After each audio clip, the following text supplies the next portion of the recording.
Hello coding stars, welcome back. Today we will discuss what is pseudocode. So without wasting any time, let's start our video.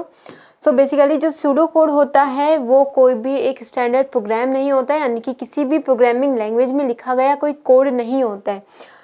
तो वो basically क्या होता है, it is a simple set of instruction that is written in plain English. एक ऐसा code, यानी कि जब हम अपना सोर्स कोड लिखते हैं उससे पहले हम क्या स्टेप्स फॉलो करने वाले हैं उस कोड को लिखने के लिए, वो हम लिखते हैं, उसी को क्या कहते हैं, सूडो कोड कहते हैं।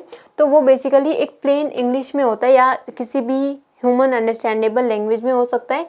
Correct naming convention are use, कि क्या क्या करेक्ट नेमिंग कन्वेंशन है वो हम इसमें यूज़ करते हैं। जैसे कि इसकी बात करें तो सबसे पहले स्टार्ट है, लास्ट में सबसे लास्ट है एंड, और सबसे फर्स्ट इसमें इनिशियलाइज num1।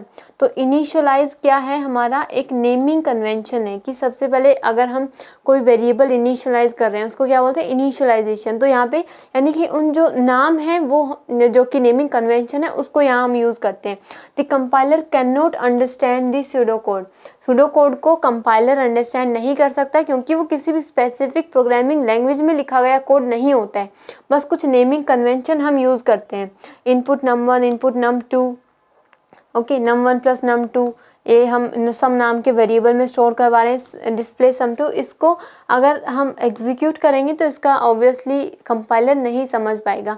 तो बाद में जब हमने अपना सूडो कोड लिखा है उसको हम बाद में किसी भी प्रोग्रामिंग लैंग्वेज में इम्प्लीमेंट कर सकते हैं। वो कोई भी प्रोग्रामिंग लैंग्वेज हो सकती है, C++ या जिसमें भी आप अपना कोड लिखना चाहते हैं।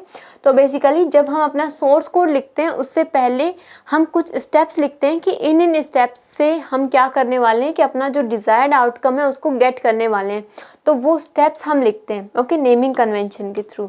तो अब हमने अपना जो कोड है उसको इम्प्लीमेंट किया सोर्स कोड में। तो सोर्स कोड क्या होता है, किसी भी प्रोग्रामिंग लैंग्वेज में लिखा गया कोड क्या कहलाता है, सोर्स कोड। तो यहाँ पे सबसे पहले 3 नंबर्स को इनिशियलाइज किया 2 नंबर्स के एडिशन के लिए। फिर सबसे फर्स्ट जो num1 है उसमें यूज़र से इनपुट किया, सपोज यहाँ यूज़र ने 7 इनपुट किया, और फिर num2 इनपुट किया, सपोज यहाँ यूज़र ने 3 इनपुट किया। तो num1 और num2 का जो एडिशन है वो सम नाम के वेरिएबल में स्टोर करवाया जो कि यहाँ पे 10 रहेगा। So here output will be sum of 7 and 3 is 10। Okay, so ये होता है source code. So I hope आप लोगों को समझ आया होगा कि सूडो कोड क्या होता है। So thanks for watching my video, happy coding.